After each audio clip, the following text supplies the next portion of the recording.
아버지를 마지막으로 본 건 15살 생일날이었다. 나는 벽에 기댄 채 케이크의 촛불을 바라보고 있었고 그는 내 눈을 한 번도 마주치지 않았다. 아무 말도 없이 그날 그는 떠났다. 집안은 조용했고 어머니는 눈을 질끈 감은 채 식탁에 앉아 있었다.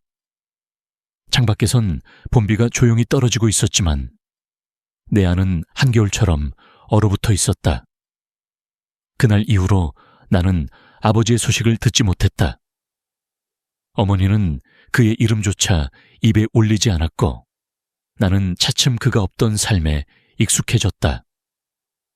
하지만 익숙해졌다고 해서 괜찮았던 것은 아니다. 매번 생일이 돌아올 때마다, 초 하나를 켤 때마다 나는 그의 빈자리를 확인했다. 왜 나를 버렸는지, 왜 한마디 말 없이 떠났는지 대답 없는 물음표만 가슴에 남았다. 시간은 흘러갔고 나는 이제 35이 되었다. 이름만 들으면 알 법한 대기업에서 인사 기획을 맡고 있었고 일에는 능숙해졌지만 사람에겐 여전히 거리를 두었다.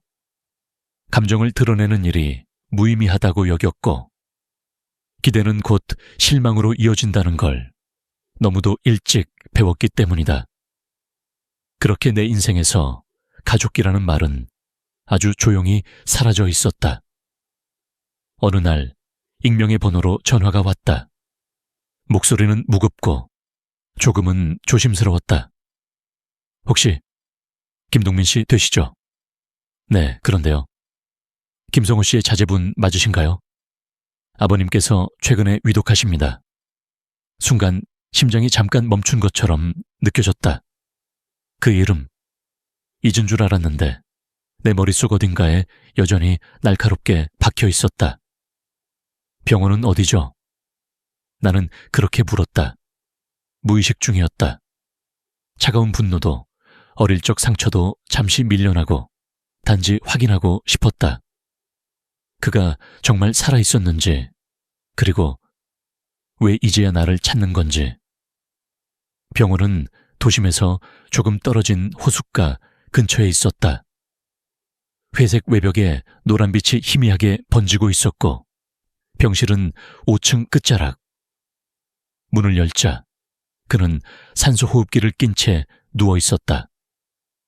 눈을 감고 있었지만 얼굴은 분명했다. 세월이 만들어낸 주름과 흰 머리카락.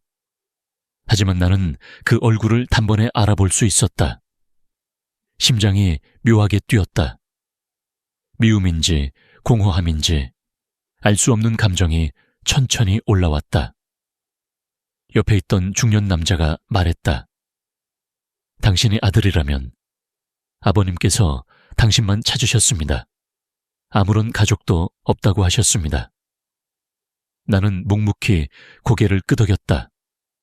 마음 한구석이 얼어붙은 채로. 그렇게 몇 분이 흘렀고 그는 천천히 눈을 떴다.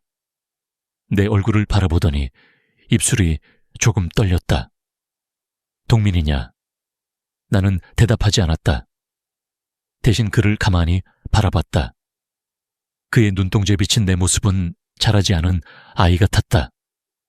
미안하다. 그 말을 듣고도 아무런 감정이 일지 않았다. 사과는 너무 늦게 왔고 나는 이미 감정의 고리를 닫아버렸기 때문이다. 하지만 동시에 나는 무언가를 느꼈다. 이 사람의 마지막 페이지를 나만이 넘길 수 있다는 이상한 감각. 복수란 단지 상처를 갚는 일이 아니다. 때론 상대를 직면하게 만드는 일이 더 고통스럽다. 며칠 뒤 변호사가 찾아왔다. 병원 근처 조용한 카페에서 그는 조심스럽게 말문을 열었다. 김성호님께서 남긴 유언장이 있습니다. 전 재산의 법적 상속인이 김동민님 한 분뿐이라고 되어 있습니다.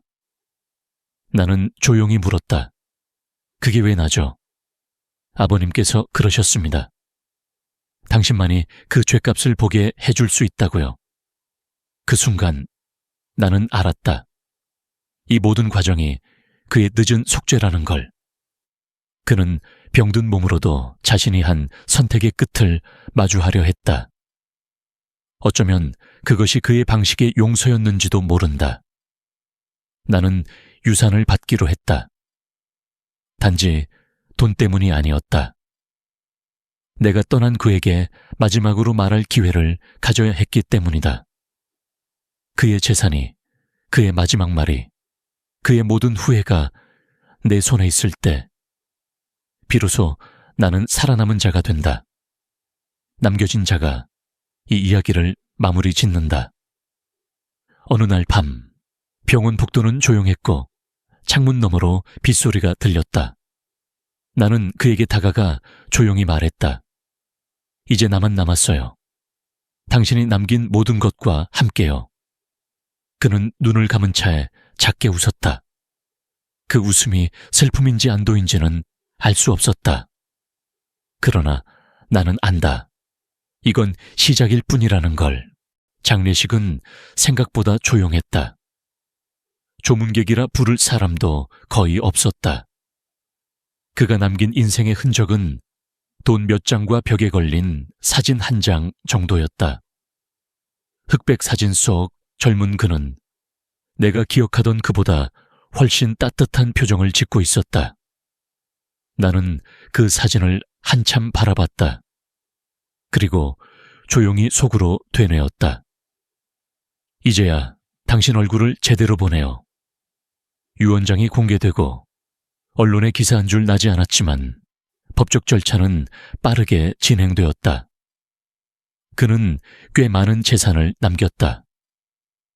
부동산, 채권, 미술품 컬렉션, 심지어 몇몇 스타트업 지분까지. 어머니와 나를 버린 채 어디선가 자신만의 삶을 이어온 그는 혼자서 꽤 많은 것을 쌓아왔던 것이다. 그런데 묘했다. 그가 그렇게까지 돈을 모아놓고도 왜 한 번도 돌아오지 않았는지 그 의도를 파악하기 어렵지 않았다. 미안해서였을까? 아니면 겁이 나서였을까? 나는 유산을 받는 순간부터 단 한 번도 그걸 행운이라 느낀 적이 없었다. 오히려 목덜미에 피가 거꾸로 솟는 기분이었다. 그건 죄와 부채, 시간과 고통이 덕지덕지 묻은 돈이었다.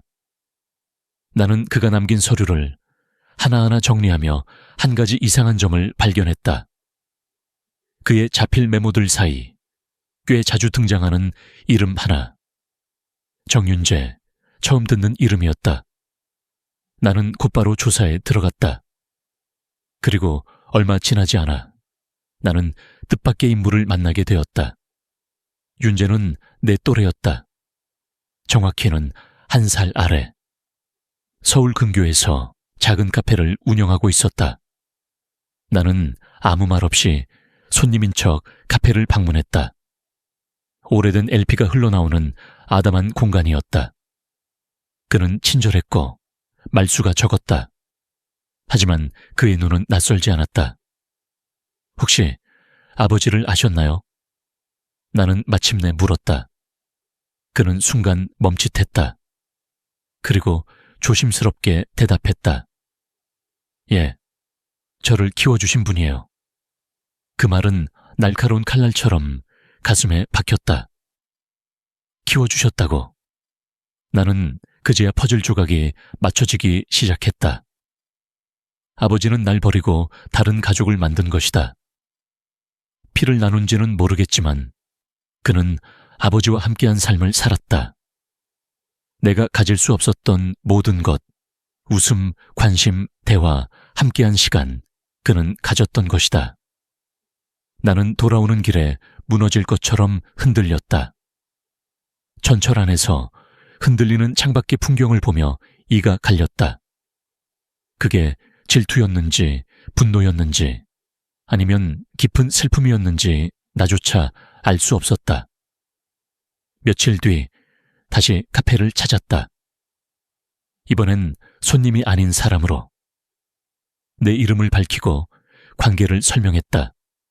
그는 놀랐지만 의연했다. 그럼 우리가 형제네요. 나는 차갑게 대답했다. 글쎄요. 나는 그렇게 생각하지 않아요. 그리고 바로 본론으로 들어갔다. 당신이 아는 김성우 씨는 어떤 사람이었죠? 그는 조용히 웃었다. 과묵하고 외로움을 잘 참는 분이었어요. 가끔 무섭게 침묵하시기도 했고. 하지만 저는 한 번도 미움을 느껴본 적 없어요. 그 말이 더 잔인했다.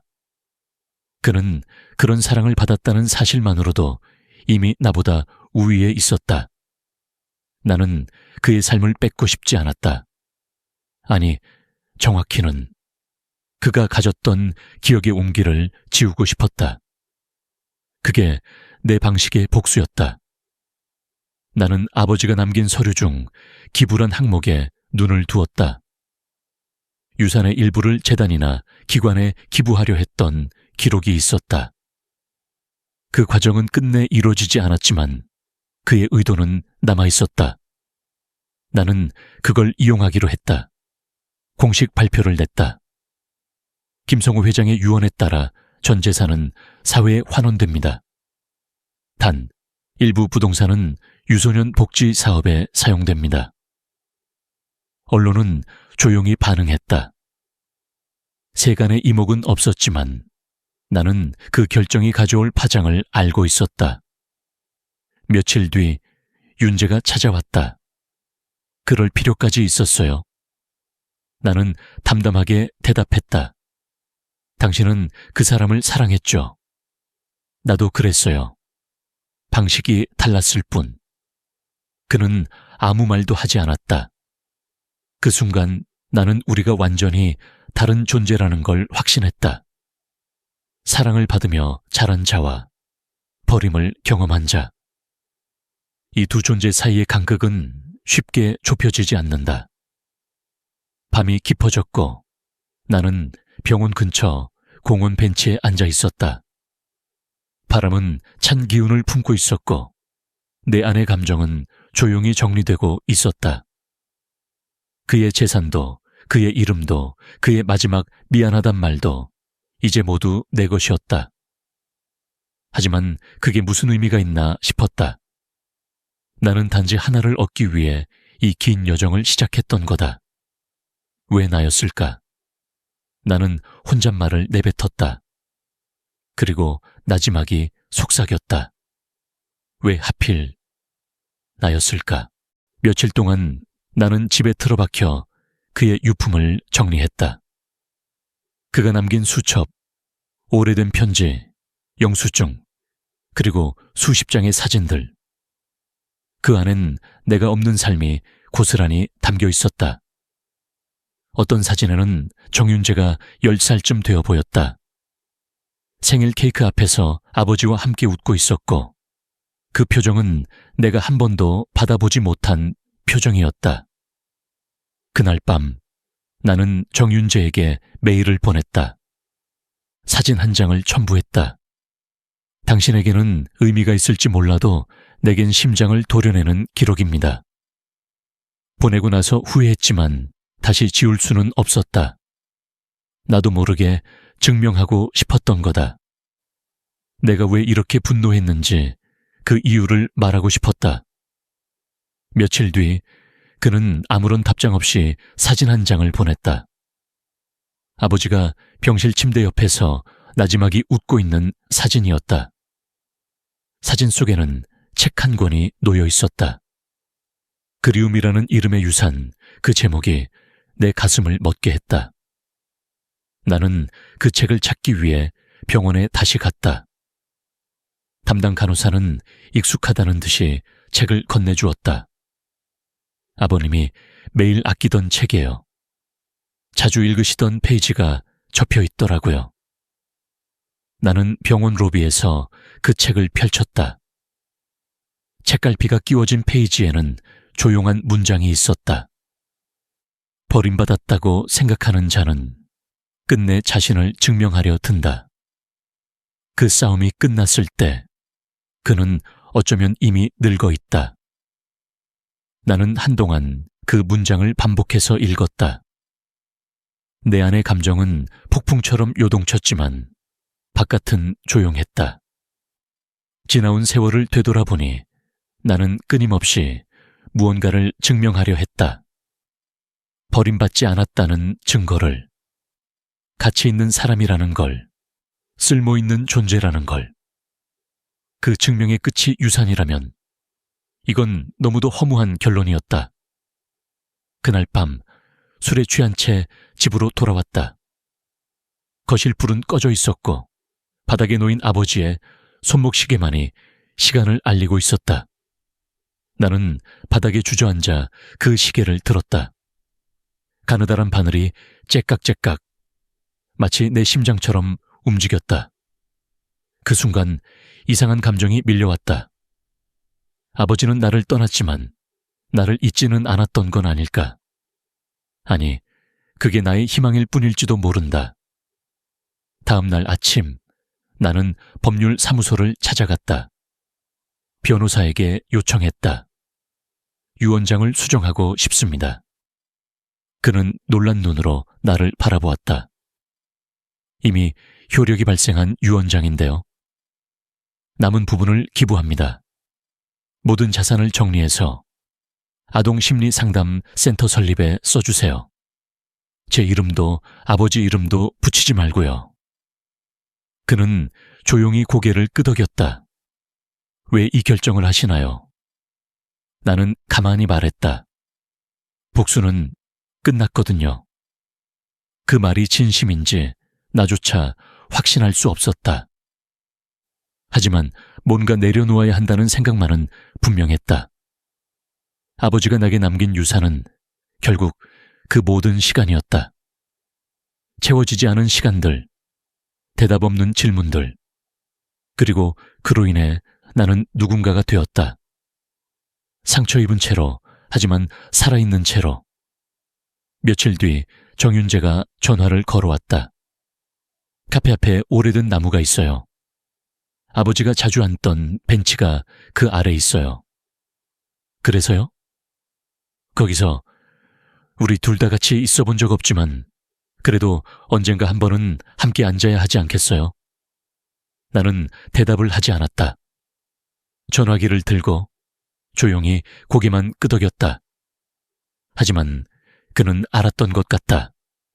말하지 않아도 서로의 상처를. 그날 밤 나는 그 벤치에 앉아 있었다. 그는 아직 도착하지 않았고 하늘은 흐렸지만 비는 오지 않았다. 벤치 아래엔 아버지가 새겨놓은 작은 글귀가 있었다. 어떤 침묵은 끝내 말보다 무겁다. 나는 천천히 눈을 감았다. 바람이 불었고 나무잎이 살랑였다. 내 안에 무언가는 조금씩 사라지고 있었다. 분노, 슬픔, 후회. 그 모든 것이 마침내 정리되고 있었다. 이제 정말 끝이다.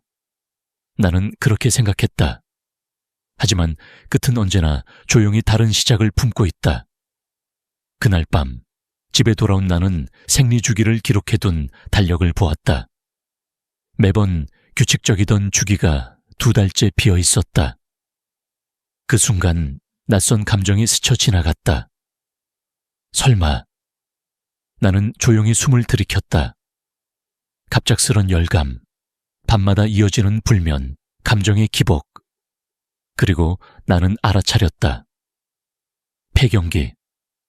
삶은 그렇게 늘 예상하지 못한 결말로 이어진다. 구독과 좋아요, 댓글로 당신의 이야기를 들려주세요. 그 사실을 완전히 받아들이기까지는 며칠이 걸렸다.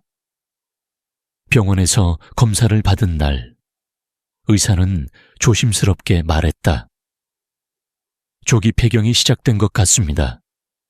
스트레스와 유전 요인이 복합적으로 작용했을 가능성이 크고요. 나는 아무 대답도 하지 않았다. 의사의 입은 계속 움직이고 있었지만 내 귀에는 아무 소리도 들어오지 않았다. 병원을 나와 거리로 걸어 나오는데 세상이 묘하게 낯설었다. 사람들의 목소리, 자동차 소리, 햇살, 모든 게 익숙하면서도 멀게 느껴졌다. 내 몸이 나도 모르게 바뀌고 있다는 감각, 무언가를 잃고 있다는, 다시는 되돌릴 수 없다는 자각. 나는 거울 앞에 오래 서 있었다. 그동안의 시간들이 얼굴에, 눈에, 손끝에 남아 있었다. 사랑받지 못한 시간, 복수에 휘말린 시간, 그리고 이제 끝자락에 다다른 시간. 마치 누군가 나를 시험이라도 하듯 인생은 한 번도 준비할 시간을 주지 않았다. 아버지가 떠났을 때도, 돌아왔을 때도, 사라졌을 때도, 그리고 지금 내 안에서 또 다른 변화가 시작된 지금도. 나는 며칠 동안 집 밖으로 나가지 않았다. 스스로를 소리 없이 정리하고 싶었다. 책상 위에는 아버지의 유서 사본, 기부재단 명세서, 나의 생리주기 노트, 그리고 찻잔 하나가 놓여 있었다. 나는 그 앞에 앉아 한 모금씩 천천히 차를 마셨다. 그리고 천천히 일기를 쓰기 시작했다. 나는 증명하고 싶었다. 사랑받지 못해도 괜찮다는 걸. 버림받았다고 해서 나는 쓰레기가 아니라는 걸. 하지만 복수를 마친 지금 내 안에는 오히려 허무만이 남았다. 아버지가 남긴 건 유산이 아니었다. 그건 짐이었고 고백이었고 벌이었다. 나는 그 문장을 적고 나서야 처음으로 울었다. 15년 전 생일에 울지 못했던 눈물이 그제야 터져 나왔다. 어머니가 아닌 나 자신을 위해서 흘린 눈물이었다. 며칠 뒤 정윤재에게 편지를 보냈다. 우리는 같은 사람을 사랑했고 같은 사람에게 상처받았어요. 다만 방식이 달랐고 기억이 달랐을 뿐이죠. 나는 이제 그를 도와주기로 했어요. 그리고 나 자신도. 그는 답장을 보내오지 않았다. 하지만 나는 알았다. 그도 어딘가에서 자신만의 방식으로 아버지를 정리하고 있으리란 걸. 그로부터 2달 후 기부한 유산으로 설립된 아동심리센터가 첫 삽을 떴다. 나는 개소식에 참석하지 않았다. 그저 멀리서 소식을 들었고 익명 후원자의 이름 아래 고맙습니다 라는 말이 붙었다는 걸 알고 있었다. 가을이 왔다. 공기엔 묘한 차가움이 감돌았고 나무들은 조용히 낙엽을 떨어뜨리고 있었다. 나는 머리를 짧게 잘랐다. 긴 머리를 자르면서 그동안 쌓여있던 감정들도 함께 정리되는 듯 했다. 변화는 그렇게 조용히 시작된다. 크게 울리지도 않고 격렬하지도 않게. 그저 아주 천천히 침묵 속에서 흘러간다. 어느 날 아침 거울 앞에 서서 나는 조용히 말했다. 괜찮아, 이제 괜찮아. 아무도 없는 방 안에서 나 혼자 중얼거린 말이었지만 그 말은 내가 내게 처음으로 건넨 위로였다. 사랑받지 못한 아이였던 내가 복수를 품고 자란 어른이 되어 결국엔 자신을 안아주는 법을 배우고 있었다. 그리고 나는 천천히 마지막 페이지를 덮었다. 당신의 이야기도 듣고 싶어요. 구독과 좋아요, 댓글로 남겨주세요. 어느 날 우편함에 낯선 편지가 하나 도착했다. 송을시로 쓰인 정갈한 봉투엔 발신인이 적혀있지 않았지만 봉투를 여는 순간 나는 직감했다. 정윤재였다. 편지지에는 단 한 문단의 글이 있었다. 나는 아버지를 사랑했습니다. 그가 내게 준 시간을 소중하게 생각했고 지금도 그래요. 하지만 이제는 알 것 같아요. 그의 삶엔 늘 미안함이 따라다녔고 당신은 그걸 안고 살아왔겠죠. 당신이 그를 용서하지 않아도 괜찮아요. 다만 당신이 당신 자신을 좀 더 사랑해 주길 바랍니다. 나는 조용히 편지를 접었다. 그의 말은 정직했고 지나치지 않았다. 부드럽지만 멀찍이서 말하는 거리감이 느껴졌고 그것이 오히려 나를 편하게 했다. 창밖을 보았다. 회색빛 하늘이 천천히 걷히고 있었고 햇살이 아주 조금 얼굴을 드러냈다. 가을이 끝나갈 무렵이었다. 그날 오후 나는 병원에 다시 들렀다. 의사는 내게 완전한 폐경이 시작되었음을 알렸다. 나이는 35. 너무 이른 결말이었다. 의사는 신중하게 내게 물었다. 혹시 가족력이나 심각한 스트레스를 겪으신 적이 있으셨나요? 나는 웃었다. 둘 다요. 짧은 대답이었지만 그 안엔 내 30년 인생이 고스란히 들어있었다. 병원에서 나오는 길. 나는 잠시 멈춰 섰다. 자동차 소리, 사람들의 발걸음, 찬바람. 모든 게 변하지 않았는데 내 안에 무언가는 명확히 바뀌어 있었다. 내 인생의 절반이 지나갔다. 그건 두려움이 아니라 오히려 안도감에 가까웠다. 한 페이지가 완전히 닫혔고 그 다음 페이지를 나 스스로 시작할 수 있다는 것. 이제는 아무도 나를 버릴 수 없다는 것. 그날 밤 집에 돌아와 불을 끄고 창가에 앉았다. 핸드폰은 무음으로 바꿔두었고 음악도 틀지 않았다. 정적이 흐르고 나는 그 고요함 안에서 작은 숨을 내쉬었다. 기억 속의 아버지는 여전히 흐릿한 뒷모습이었다. 아무리 애써도 그가 내 이름을 부르던 소리는 떠오르지 않았다. 하지만 이제 그걸 붙잡으려 하지 않기로 했다. 나는 나를 위해 차를 끓였다. 처음으로 아버지를 떠올리지 않고 마시는 차였다. 처음으로 복수가 아닌 삶을 생각하며 마신 한 잔이었다. 이상하게도 따뜻했다. 며칠 뒤 오래 연락 없던 친구에게 연락이 왔다. 그녀는 내게 말했다. 요즘은 좀 괜찮아 보여. 목소리가 달라졌어. 나는 웃었다. 그래, 이제 좀 괜찮아졌어. 그 순간 나는 깨달았다. 복수는 때론 누군가를 파괴하는 것이 아니라 자신을 되찾는 과정이기도 하다는 걸. 아버지를 향한 분노는 내가 세상에 붙잡고 있는 유일한 끈이었고 그 끈을 놓는 순간 나는 두려웠지만 이제는 알겠다. 그 끈이 없을 때 비로소 나는 나답게 살 수 있다는 걸. 그날 밤 다이어리를 꺼내 조용히 적었다. 나는 살아남았다. 나는 견뎠고 나는 바뀌었다. 나는 복수했고 나는 자유롭다. 그리고 그 밑에 작게 썼다. 폐경은 끝이 아니라 하나의 새로운 시작이다. 내 몸은 내게 말하고 있었다. 지금까지의 시간은 충분했고 이제는 나만의 삶을 써내려갈 차례라고. 나는 그렇게 조용히 눈을 감았다. 더는 울지 않았다. 더는 미워하지 않았다. 그저 조용히, 아주 조용히 미소 지었다. 구독과 좋아요, 댓글로 여러분의 이야기를 들려주세요. 겨울은 빠르게 다가왔다. 아침마다 창문 유리에 성에가 끼었고 숨을 내쉴 때마다 하얀 입김이 피어올랐다.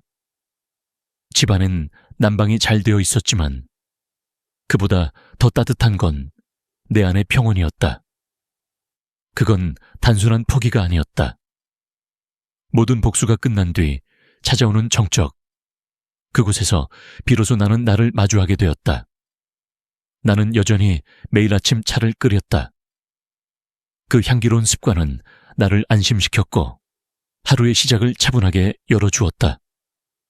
아버지에 대한 생각은 이제는 매일 찾아오지 않았다.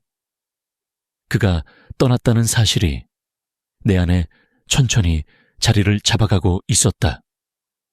어느 날 저녁, 정윤재에게서 메시지가 왔다. 짧은 문장이었다. 봄이 오면 나무 아래 벤치에서 다시 봐요. 나는 그 메시지를 보고 가만히 웃었다. 그는 여전히 기다리는 사람이었다. 그가 내게 무엇을 기대하는지 정확히는 알 수 없었다. 형제였는지, 이해였는지, 혹은 그저 말없이 함께 앉아있을 누군가였는지. 나는 답장을 쓰지 않았다. 하지만 나무 아래 벤치에 대해 생각했다. 그곳은 아버지와 그가 함께한 유일한 장소이자 이제는 내가 아버지를 보내준 자리이기도 하다. 그곳에 다시 간다면 어쩌면 나는 내 과거와 완전히 이별할 수 있을지도 모른다. 겨울이 깊어질수록 나는 몸의 변화를 더 자주 느꼈다. 밤에 열감이 올라와 이불을 걷어차고 새벽에는 서늘해진 몸에 다시 감싸 안았다. 감정의 기복은 줄어들지 않았고 가끔은 쓸쓸함이 불쑥 찾아와 나를 잠 못 들게 했다. 하지만 그럴 때마다 나는 내게 말해 주었다. 괜찮아. 이건 네가 살아있다는 증거야. 그 말이 위로가 되었다. 이전의 나였다면 그 쓸쓸함을 두려워했겠지만 지금의 나는 그것조차도 받아들일 준비가 되어 있었다. 나는 집 근처 도서관에 자주 들렀다. 한겨울의 도서관은 의외로 따뜻했다.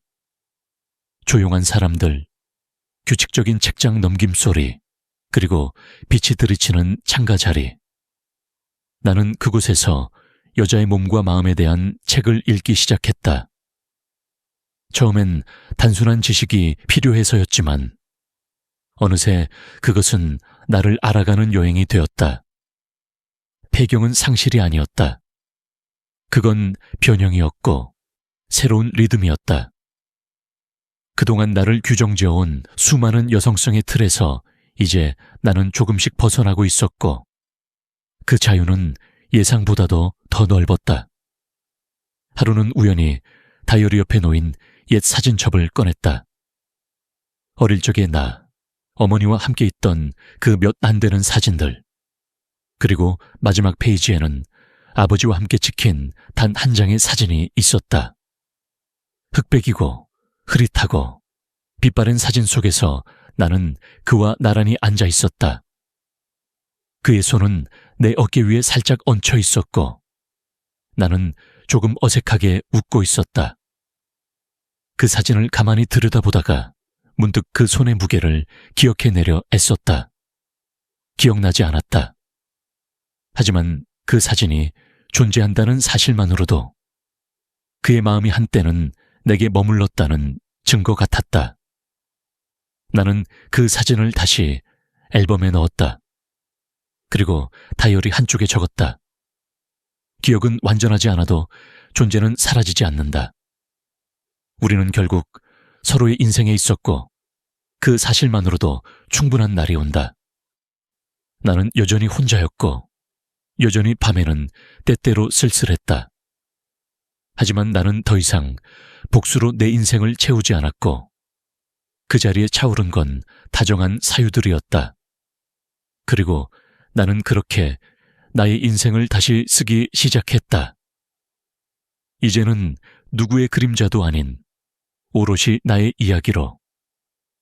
이 영상이 당신의 마음에 작은 여운을 남겼다면 구독과 좋아요, 그리고 댓글로 당신의 이야기를 들려주세요. 봄이 왔다. 생각보다 조용하고 예상보다 늦게. 그날은 흐림이었다.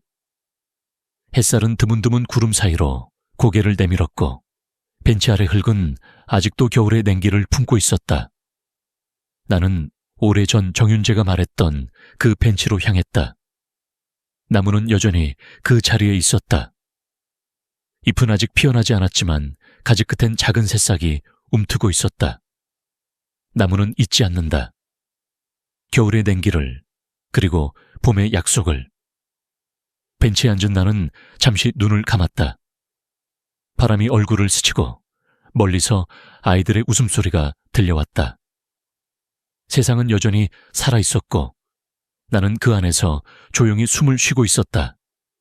정윤재는 오지 않았다. 아니, 어쩌면 그는 일부러 오지 않은 것일지도 모른다. 그 또한 자신의 기억을 정리하는 방식이 있었을 테고 그것은 꼭 마주함이 아니어도 되었을 것이다. 나는 벤치 밑 돌에 새겨진 글귀를 다시 읽었다.